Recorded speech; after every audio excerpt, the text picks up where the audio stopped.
dia ahoana ny fandehany dia ahoana ny fandehany dia ahoana ny fandehany anaranao ireo fanehoan-kevitra politika maro samihafa eto amin'ny Masy Madagasikara TV. dia ahoana ny fandehany dia ahoana ny fandehany akory aby betsaka moa nareo mangataka foana mba isina vidéo live ataontsika vidéo fohy ohatr'izao nefa ilay izy fa tsy live satria ny live zany amin'izao ny meta efa manomboka mamafa ny reny live reny zany hoe mety manadio ny tahirina izy zany dia mamafa ny reny live reny ny fotoana zany zavatra tokony mba hitoetra akan'ny olona nitota-kevitra fa isika koa afaka mitelecharger anazy afaka mampiasa anazy amin'izay fomba ilana an'izany. Amin'izao fotoana izao moa dia mbola mahoraka foana ny mahakasika ny resaka toe-karena iraisam-pirenena mifandray amin'ny varotra iraisam-pirenena zany izay ny Amerikanina moa zany no mitondra n'ilay baolina zany amin'ny hoady ara-barotra io dia tsy andany ihany koa mahoraka be ny resaka arenan-kibon'ny tany eto Madagasikara ny basy toliara moa no malaza azy amin'izany fotoana izany. Ny zava-misy voalohany aloha dia izao ny resaka fiarekana eto Madagasikara dia idiran'ny mpanao politika dia ny pibizina no mifeny mpanao ny ataontsika ny pibizina no mifeny politika lasa mpanao politika eto Madagasikara zany dia lasa mihamana-hirana ilay zavatra satria mikendry loatra ny tombony ho an'ny tenany ny mpanao business tsy diso izy amin'izany fa eo andanin'izay ny politika dia tokony mipetraka amin'ny toerana maha-politika an'izay ahafahana mitsinjo lavitra mba hisitrahan'ny firenena tombony ny vahoaka mba miafaka miaina indrindra Madagasikara izay firenena niangaran'Andriamanitra manokana amin'ny harenananany amin'ny firafidravitry ny satantanintsika zany ara geografia eto ambonin'ny tany dia nambinina manokana amin'izany tsika. Teneniko teo hoe nidiran'ny politika loatra ilay izy. Misy fotoana zao tsika dia ohatran'ny hoe misy mampiasa ohatra ny mialatsiny fa mampiasa anarana kely indraindray satria misy fotoana mampiasa ny vidéo ny filoha teo aloha dia deratsiraka mahakasika ny resaka fitrandrahana any atsimo zany Ilmenita moa no resana tamin'izany miresana hoe fasy mainty tamin'izay moa ny fomba fandikatsika anazy fasy mainty dia hoe tsy nankasitraka anio izy sy ny sisa dia mba tenenina ihany izay ilay olona antsika io izay rehefa ampifangaroantsika amin'ny politika ilay satria ny fotoana natao fitaovana zany reny fitrandrana vaventy reny amin'ny ady tombotsoa ny mpanao politika hoe tokony izahay ny tantana azy fa tsy tokony nareo na ohatran'izao na hoentina nosongosonana fanjakana. Tamin'ny 1970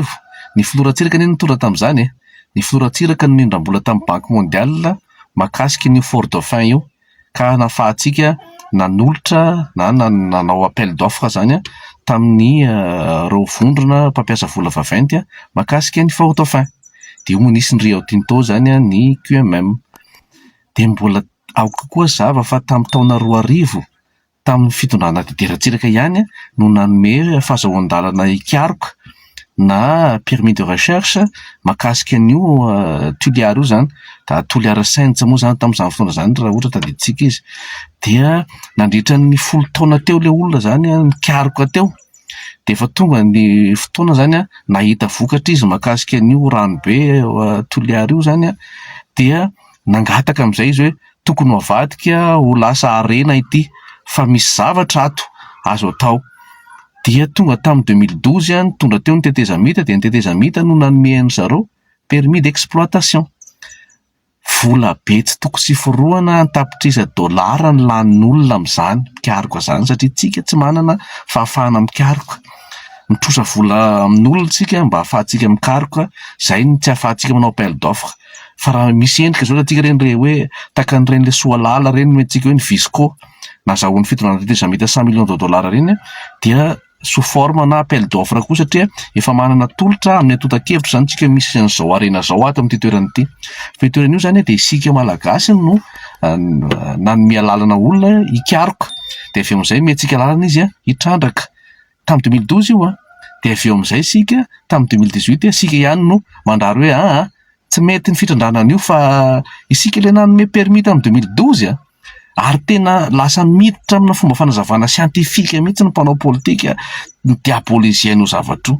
zay ny le olana ary tena nanao suspension an'ilay fitrandrahana isika ilay nanome permis d'exploitation tamin'ny 2012 miverina anazy fahefana tamin'ny 2019 dia isika indray no mandrara azy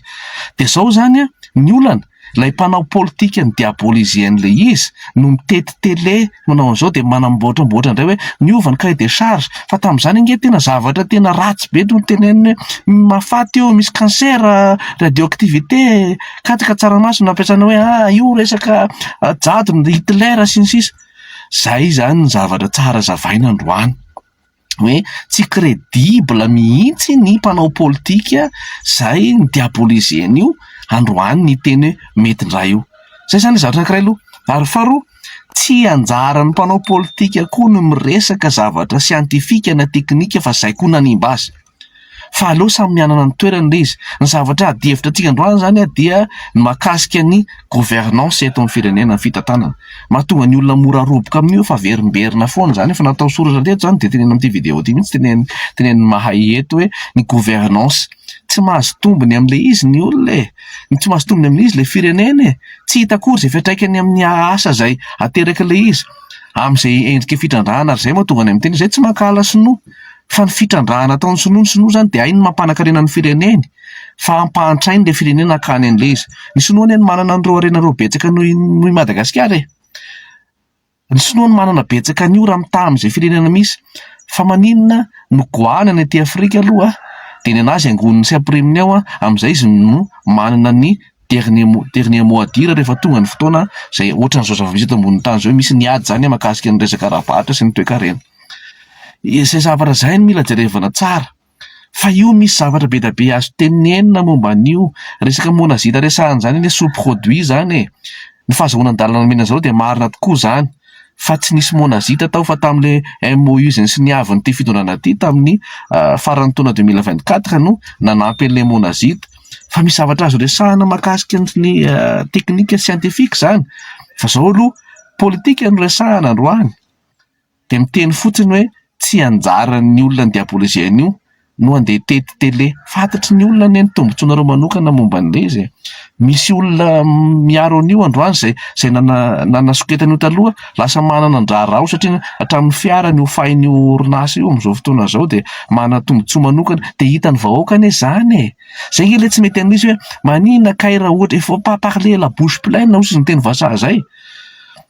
Fa manina kay raha ohatra ka mba mijery stratégie hafa satria ny olana zany lasa manjary le firenena ny victime amin'ilay zavatra. Zany rehetrarehetra zany dia fitiavana ny tenenana an'izany. Fa be loatra ny teny marary, maratra, mandratra nataonareo tamin'ny fotoan'androny androany nefa nareo sady tsy mibebaka koa momba izy fa avilivily ny resaka satria menatra ny mibebaka dia lazaina cahier de charge zao fa angamo nisy cahier de charge niva tamin'ny oviana ny fanatsarana ny momba ny fitantanana ny fanovana ny lalàna mifehy ny fitrandrahana code minier. Fa ny lafiny ara-tsiantifika asa biditra amin'izany rehefa tsy tafavoakanao le izy satria ianao ihany miteny zavatra tsy azonao sy tsy fantatrao tamin'ny fotoan'androny dia androany ianao zany tonga dia miteny ray mety io zay le olantsika nefa ny tafiditra ao anatin'ny carte à jouer ho an'ny firenena malagasy io mitaha amin'ny ady hatrehantsika amin'izao fotoana zao. Zay fotsiny zavatra tiana tenenina aloha hoe zava-dehibe amintsika dia zao ny ahafahana mamadika ny arena amin'ny melona ny malagasy. Tsika malagasy tsy manana fahafahana mikaroka ny arena mety misy ato amintsika. Manao appel d'offre manolotra amin'ny olona fa ny olona ny mandany vola amin'izy dia avy eo le olona mandany vola zany dia gafinao indray zany zay zavatra zay. Ohatra raha tsorina eto ke isika nanome permis an'zareo tsika nanao sonia memorandum of understanding tamin'zareo afaka toriany zareo nge zany zao ny fanjakana malagasy dia ny crédibilité ny fanjakana malagasy tsy ny mpitondra ihany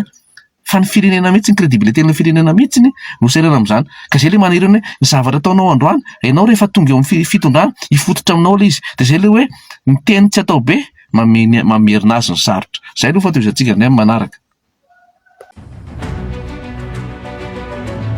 Dia ahoana ny fandehany? Dia ahoana ny fandehany? Dia ahoana ny fandehany? Anarahanao ireo fanehoan-kevitra politika mahasamihafa eto amin'ny Mas Madagasikara TV. Dia ahoana ny fandehany? Dia ahoana ny fandehany?